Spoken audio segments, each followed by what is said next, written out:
Hello and welcome to part 6 of our Azure Solutions Architect Expert AZ-305 exam practice question series, folks. This is question number 36.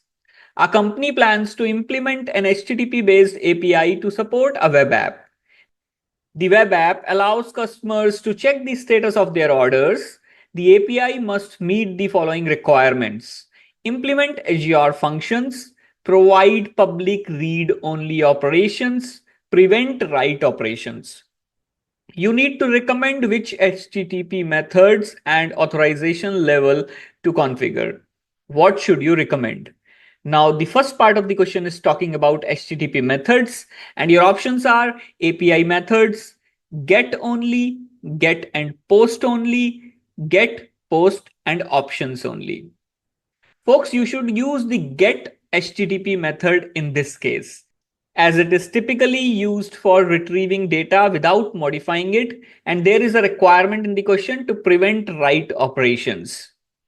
Now, the next part of the question was focused around authorization level, and your options are function, anonymous, and admin. For the authorization, you can set it to anonymous, since the API needs to be publicly accessible for read-only operations.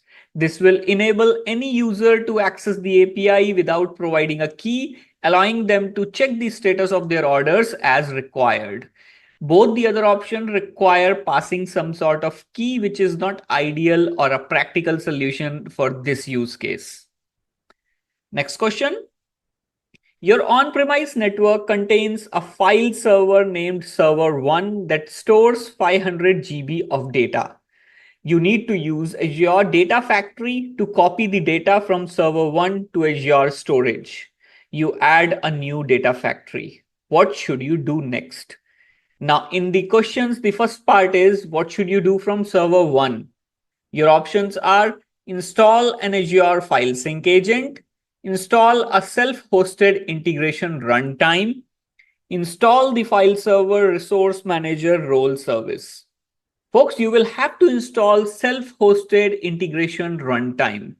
A self-hosted integration runtime can run copy activities between a cloud data store and a data store in a private network. It also can dispatch transform activities against compute resources in an on-premise network or an Azure virtual network. The installation of a self-hosted integration runtime needs an on-premise machine or a virtual machine inside a private network.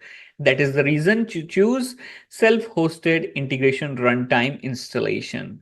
Now, the next part of the question is from the data factory, and your options are create a pipeline, create an Azure import export job, provision an Azure SQL Server Integration Services, which is SSIS integration runtime. And folks, you will need to create a pipeline. A pipeline is a logical grouping of activities that perform the task of copying the data from server 1 to Azure storage. Question number 38. You plan to deploy Azure Databricks to support a machine learning application. Data engineers will mount an Azure Data Lake storage account to the Databricks file system.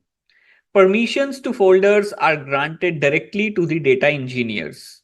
You need to recommend a design for the planned Databricks deployment.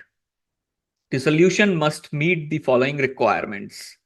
Ensure that the data engineers can only access folders to which they have permissions. Minimize development effort. Minimize costs. What should you include in the recommendation? And the first part of the question is talking about Databricks SKU. And you only have two options, which is premium or standard. And folks, you will have to choose premium SKU of the Databricks. Choosing premium SKU is driven by second part of this question. So let's first look at it to understand it in more detail. Cluster configuration. Your options are credential pass-through, managed identities, ML flow, a runtime that contains Photon, secret scope. And friends, you will have to use credential pass-through to meet the given requirements. Now, credential pass-through allows users to authenticate with Azure Data Lake storage using their own Entra ID credentials. This minimizes development effort and costs as it does not require additional Entra ID application registration and service principal management. And folks, premium Databricks SKU is required for credential pass-through, which is why we can't use a standard SKU in this case.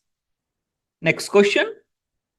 You need to recommend a solution to generate a monthly report of all the new Azure Manager resource deployments in your Azure subscription. What should you include in the recommendation? Your options are Azure Activity Log, Azure Advisor, Azure Analysis Services, Azure Monitor Action Groups. Folks, Azure Activity Log tracks all management operations in an Azure subscription, including resource deployments. It provides detailed records of when resources were created, modified, or deleted. You can query the activity log for deployment events and filter by the resource type, time range, and specific actions like resource creation. The logs can be exported to log analytics, storage, or event hubs for further analysis or reporting, making it easier to generate a monthly report. Now, folks, let's understand why other options are incorrect. Azure Advisor provides recommendations for optimizing your Azure resources but does not track resource deployment events. Then Azure Analysis Service is a data modeling and analytics service not meant for tracking resource management events.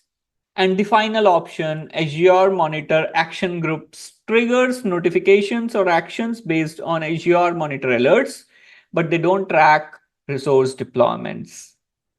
So folks, if you are liking the content, do not forget to hit the like button and subscribe the channel. Let's look at question number 40 of the series. You have an Azure App Service web app that uses a system-assigned managed identity. You need to recommend a solution to store the settings of the web app as secrets in an Azure Key Vault. The solution must meet the following requirements. Minimize changes to the app code. Use the principle of least privilege. What should you include in the recommendation? And the first part of the question is talking about Key Vault integration method. And your options are Key Vault references in application settings, Key Vault references in app settings.json, Key Vault references in web.config, Key Vault SDK. And folks, you should use Key Vault references in application settings. This method allows you to reference Key Vault secrets directly in the Azure App Service application settings, avoiding the need of code changes, which is one of the requirements. The secrets are injected as environment variables into the app, minimizing changes to the code and keeping things secure. You only need to update the application settings of the app service in the Azure portal by referencing the Azure Key Vault secret URI. No changes to app settings or web.config are required in this case. Now, the next part of the question is Key Vault permissions for the managed identity. And your options are get permission on keys, list and get permission on keys, get permissions on secrets, list and get permissions on secret. Following the principle of least privilege, you should be granting the get permissions for secrets. This ensures that the app can read the secrets, but not list or manage them. Question specifically says to save the settings as secret. So option A and option B, which are related to keys, are automatically incorrect. Next question, friends. You have an Azure subscription. The subscription contains a tiered app named App1 that is distributed across multiple containers hosted in Azure container instances. You need to deploy an Azure Monitor monitoring solution for app. The solution must meet the following requirements. Support using synthetic transaction monitoring to monitor traffic between the App1 components. Minimize development effort. What should you include in the solution? Your options are network insights, application insights, container insights, log analytics, workspace insights. Folks, you should include application insights in your recommendation. Application insights provide synthetic transaction monitoring through its availability tests. These tests can simulate user interactions or monitor traffic between app components to ensure that each service is available and responding correctly. Azure Container Instances support built-in integration with application insights to automatically monitor container performance, telemetry, and dependencies. Now, folks, let's understand why other options are incorrect. Network Insights is primarily used for monitoring network health, performance, and traffic flows. Container Insights is used for monitoring the health and performance of containerized workloads, which is CPU, memory. Log Analytics Workspace Insights allow you to centralize logs and analyze them across resources. So folks, I hope you now understand why Application Insights, which is option B, has been chosen as the correct answer in this case. Question number 42. You have 12 Azure subscriptions and 3 projects. Each project uses resources across multiple subscriptions. You need to use Microsoft Cost Management to monitor costs on a per project basis. The solution must minimize administrative effort. Which 2 components should you include in the solution? Your options are budgets, resource tags, custom role-based access control, which is RBAC roles, management groups, Azure boards. Folks, the 2 key components you should include are budgets and resource tags. Now, budgets in Microsoft Cost Management enable you to set spending limits and track costs against those limits. You can create separate budgets for each project and monitor the cost trends, helping you manage projects based cost effectively. Resource tags allow you to categorize and organize Azure resources across multiple subscriptions by applying custom metadata like project name, environment, and so on to resources. This is ideal for tracking and monitoring costs based on specific projects. Now, as always, let's understand why other options are not applicable here.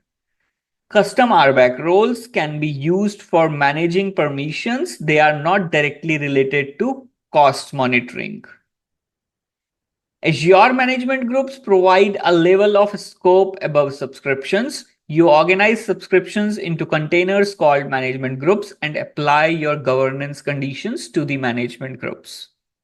And Azure boards are part of Azure DevOps for work item tracking and project management. So folks, that's all for this part of the series. We will soon see you with more such questions.